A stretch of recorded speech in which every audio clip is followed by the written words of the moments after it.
Layla, one-time WWE Divas Champion, one-time and the final WWE Women's Champion, 2006 Diva Search winner, one-time Slammy Award winner, ranked number 6 of the best female singles wrestlers in the PWI Female 50 in 2012. Michelle McCool, two-time WWE Divas Champion, two-time WWE Women's Champion, ranked number 1 of the top 50 female workers in the PWI Female 50 in 2010, two-time Slammy Award winner.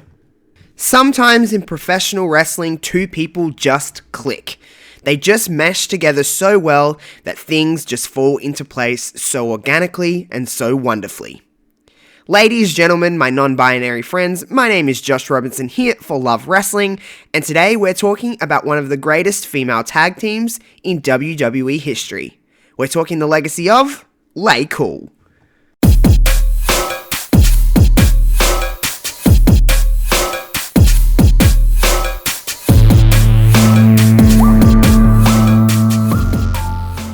Though Layla and McCool had been tagging over the summer of 2009, it really wasn't until the very end of 2009 where Layla Cool would officially be born. And of course it was because of the now infamous storyline with Mickie James that happened at the end of 2009 into the beginning of 2010. Michelle McCool and Layla would reign over the division for a good couple of years in a time where women just weren't getting a lot of time. Let's deep dive into the legacy of Layla Cool. When it comes to tag teams in professional wrestling, everything just has to go together so nicely. It has to have this thing that we like to call chemistry. If it's there, it's there. If it's not, it's very obviously not. Layla and McCool definitely had that chemistry. They just had this instant click. There was just something about them that just went together so nicely. It was this weird contrast in looks. It was this weird contrast in wrestling style. It was this weird contrast of just everything about each other. They were so different yet so the same. There's something about that opposites attract kind of deal.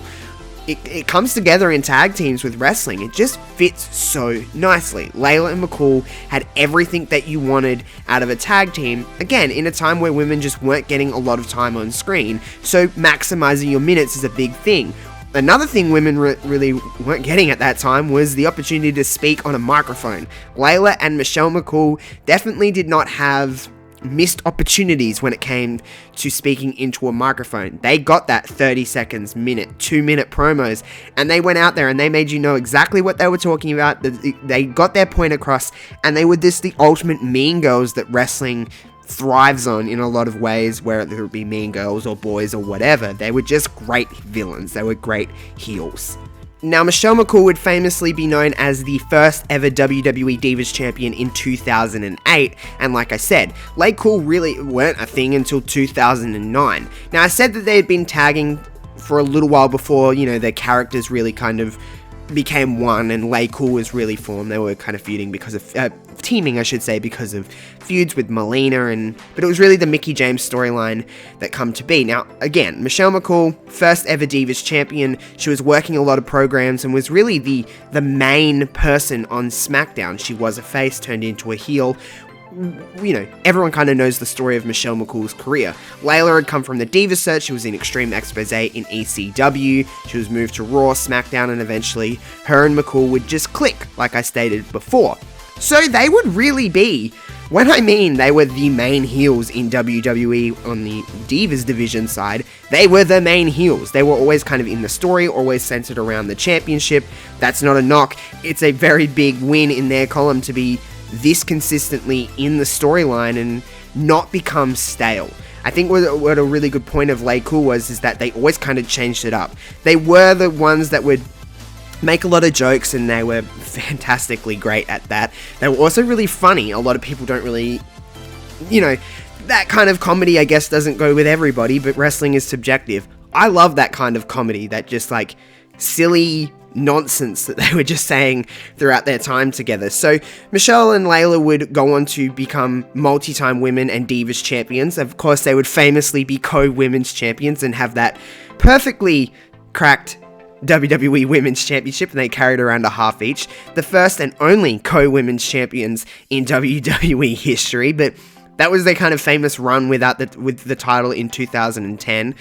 But they did so many things in their time together that it's hard really to sum it up in all little bits. But when you think of female tag teams in WWE history, Lay Cool is at the top, if not at the top, very close to the top when it comes to female tag teams. You look at the Bella Twins, you look at the Iconics, and many other teams throughout history. But these were the two that kind of come to mind as that ultimate villainous kind of team that just dominated the division throughout 2009, 2010, and 2011. Now, when I talk about not becoming stale in the time that they were together, I think a big part of that is adding a certain member to their team for a short little time of dropping, I guess, the Lay Cool aspect of theirs and becoming a certain team, and that is, of course, Team Flawless. They became Team Flawless with Vicky Guerrero for a short number of time when feuding with Beth Phoenix in 2010, and let's be honest, it was a great time. Of course, Vicky Guerrero would famously wrestle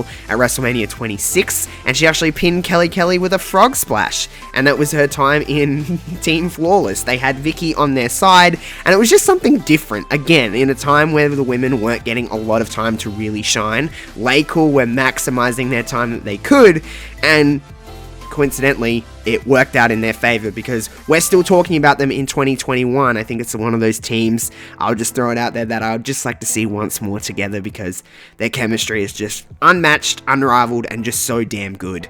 So, of course, in 2010, the WWE Women's Championship and WWE Divas Championship would be unified, and you'd have one WWE Divas Champion that could go toward to all of the brands in WWE, whether it be SmackDown, Raw, wherever you want to go, you were the representing woman. Michelle McCool would win the very first Unified Divas Championship in 2010, and of course, Lay Cool would then be able to go on any show.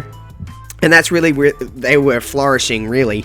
They were just doing the best work of their career, just involved in a lot of stuff that women were kind of, I don't like saying this because I don't necessarily believe it, but how they were presented was they're a little bit expandable. They could just be kind of floated in and out, and you could be like, yeah, this one will do, this one will do. It's a horrible thing to say, but that was what was kind of the time, and I don't like it, but that's just what WWE were presenting at that time. But Lay Cool were the constant villains, they were the constant heels, they were not faces for very good reason, they were very good at what they were doing. They were working with the likes of Melina, the mentioned Mickie James storyline, which is infamous in WWE history because it has a lot of opinions, the quote-unquote Piggy James storyline, and everyone kind of knows the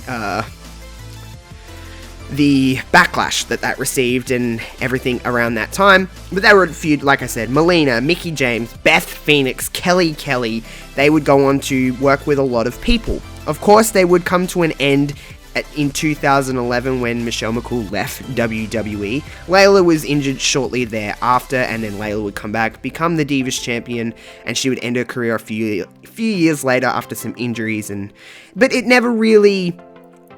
It was just Lay Cool was just so great together that singly, while great competitors, it just felt like something was missing. They didn't have their yin and yang, they didn't have their right-hand woman to kind of work off of, and I think that really showed when they were singles competitors before and after, well, more so after with Layla, who continued on after Michelle McCool had left, but it just wasn't the same. And no disrespect to any of the ladies there, they both were great. Layla, a great worker, I think a very underappreciated worker. Michelle McCool, I think in a lot of aspects, Michelle McCool is around at the wrong time because I think Michelle could do a lot of great things with a lot of the women now, as could Layla. I just think they're a great unit, and it did show when they weren't together. It's pretty cool though, this isn't to discredit them at all, what I just said was not to discredit them. They're great competitors, a great team, and it's pretty cool to say that they did so many things within their few years that they were together in WWE. They got to work with Trish Stratus at WrestleMania 27. They got to have the first and only tag team women's tables match in the history of WWE. They got to do a lot of things, co-women's champions, divas champions. Layla was the final women's champion in WWE before the unification of the Divas and Women's Championships. Layla got to come back and be Divas champion on her own without Michelle McCool in 2012. Now, both would retire, and we've seen Michelle McCool pop up in Evolution and in the Royal Rumble in 2018. We have not seen Layla back. Layla's had very few interviews in the time that she's been away, and she's just seems to be happy away from wrestling, and that's not something that a lot of wrestlers do. They're always kind of stuck in it. So props to Layla for being able to step away and just live her life the way that she wants to live it. I think that's a really admirable thing. It's just a cool thing to see. Both women were great. I love their time in a time where women just, again, were not getting a lot of time to shine. They broke through that mold and still became a great, great tag team, even with the very little time that they had to really blossom. It was so cool to see. Big fan of Laycool. I always love giving love to great, kind of not talked about enough female tag teams of this time. We often point to a lot of different women throughout history that have kind of made their mark and kind of given us seeds for the evolution that we are today, but we cannot discredit some of the work that Laycool did. A lot of these women did in this time. Again, their mic work was something that women of that time were not getting an opportunity to do. Cut a promo. And these two did it flawlessly, you could say. But real talk, I've had a great time here on the Legacy of today. If you like this video, of course, give it a big thumbs up so I know I'm doing a good job here on Love Wrestling. Of course, all of my links and Love Wrestling's links will be in the description below. Slide your mouse over to that big red subscribe button and hit the bell so you get notifications of when Love Wrestling is dropping new videos. If you got some opinions on Laycool, leave them in the comments below, or you can hit me up on Twitter at JoshRobinson_00. That's another Monday gone, folks, of the Legacy of. Next week on the Legacy of, we will be discussing the one and only Paige. That will be next Monday on the Legacy of. Until next time, friends, my name is Josh Robinson. Peace out.